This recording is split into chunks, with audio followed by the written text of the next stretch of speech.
अब बात करेंगे हम कि स्थानीय चरम मान निकालने की कंडीशन क्या है कि हम उच्चिष्ट और निम्निष्ट निकाल सके, किसके लिए, टू वेरिएबल फंक्शंस के लिए। तो देखो उसके लिए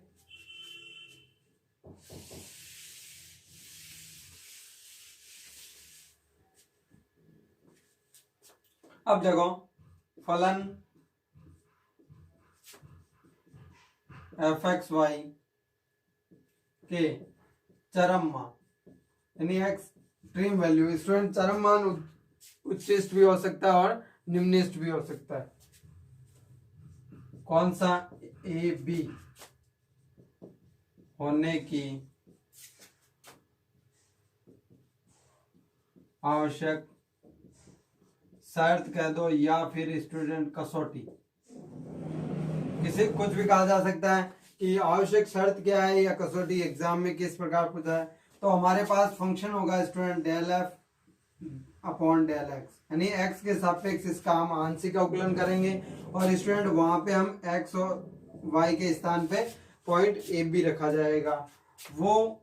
0 के बराबर हो स्टूडेंट, और del f upon del y भी, यानी वाई के रेस्पेक्ट में भी डिफरेंशिएट करेंगे, पार्शियल डिफरेंशिएट, और वहां पर भी हम वैल्यू क्या रखेंगे, ए और बी रखेंगे, और वहां पे हमारे पास तो 0 आए तो ये इसका क्या होता है, ये उसका मान, यानी ए बी पॉइंट पे ये उच्चिष्ट या निम्निष्ट यानी कि चरम पॉइंट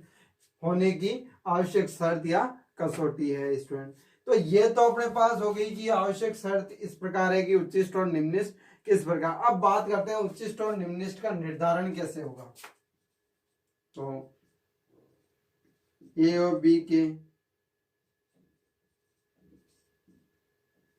उच्चिष्ट यानी एफ ए बी चरम मान तो है स्टूडेंट, ये कंडीशन आ जाती है, तो उच्चिष्ट या निम्निष्ट होने का निर्धारण, यानी किस प्रकार हम इसका निर्धारण करें।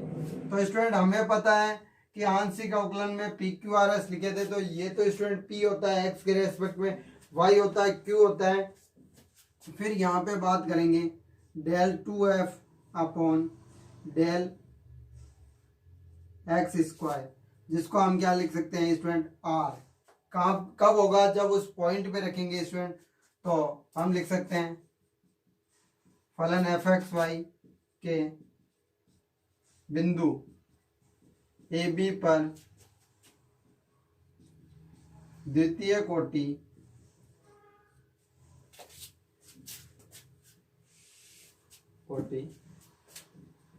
के आंशिक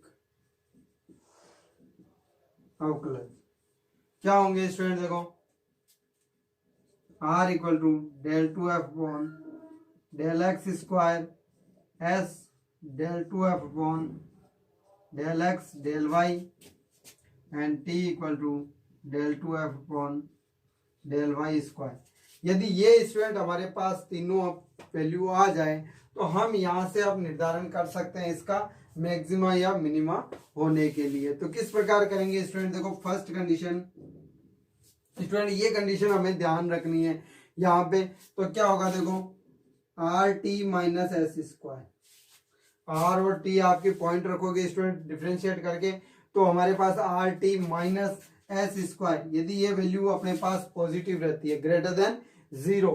तथा जो आपने आर की वैल्यू निकाली है वो अपने पास स्टूडेंट नेगेटिव हो, तो यहाँ पे क्या हो जाएगा, होने पर एफ ए बी, यानी उस फंक्शन में ए बी रखे जाएंगे तो एक वैल्यू प्राप्त होगी स्टूडेंट, तो एक उच्चिष्ट होता है, यानी ये मैक्सिमम वैल्यू होती है।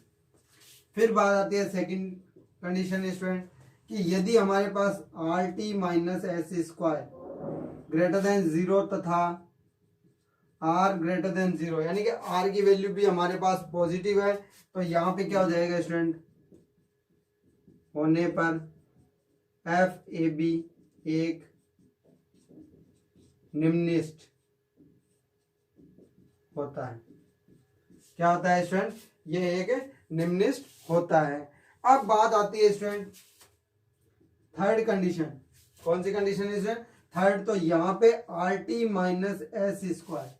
R T minus S square less than 0, यानी कि आपके पास ये वैल्यू नेगेटिव आ जाए तो यदि क्या होगा, होने पर एफ ए बी एक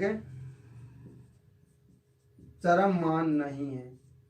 यानी कि ये उच्चिष्ट और निम्निष्ट में से किसी का भी निर्धारण नहीं कर सकते, चरम मान नहीं है। कल्याण बिंदु यानी कि सडल पॉइंट है, यानी जिसका निर्धारण नहीं किया जा सकता है स्टूडेंट, कौन सा पॉइंट है, सडल पॉइंट।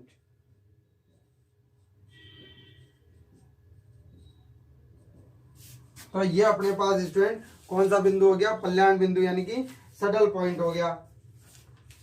फिर बात करते हैं स्टूडेंट फोर्थ कंडीशन की, आर टी माइनस एस है वो अपने पास 0 आ जाए तो क्या होगा। तो स्टूडेंट मैं फोर्थ कंडीशन है वो यहां लिख देता हूं,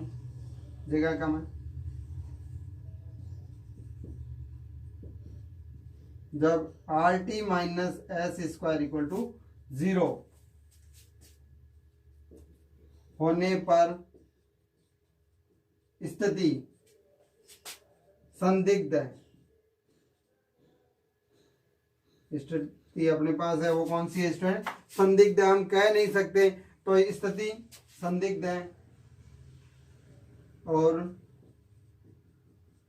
आगे जांच की जाएगी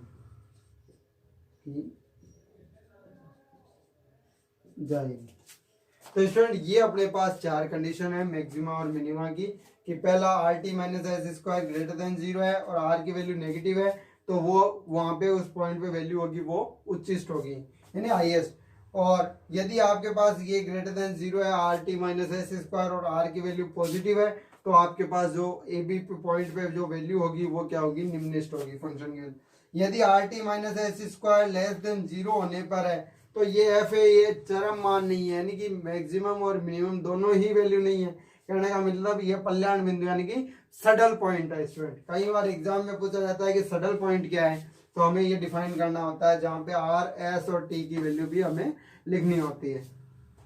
फिर बात आती है फोर्थ में, यदि R T minus S square है वो 0 आ जाए तो उस स्थिति में क्या होता है, वो कंडीशन है संदिग्ध है, हम बात नहीं करेंगे, तो उसकी आगे जांच की जाएगी जो अलग मेथड से हमें हायर क्लासेस में करेंगे। तो स्टूडेंट ये तो अपने पास हुई मैक्सिमा और मिनिमा की बात, कि 2 वेरिएबल फंक्शंस है तो उनके लिए मैक्सिमा और मिनिमा किस प्रकार से ज्ञात करेंगे, उनके लिए स्थानीय मान क्या होते हैं जो हमने बात की थी। तो इसी के साथ अब हम अगली क्लास में इससे रिलेटेड प्रॉब्लम्स करते हैं, एग्जांपल्स करते हैं, तब तक आप पढ़ते रहिए। Thank you.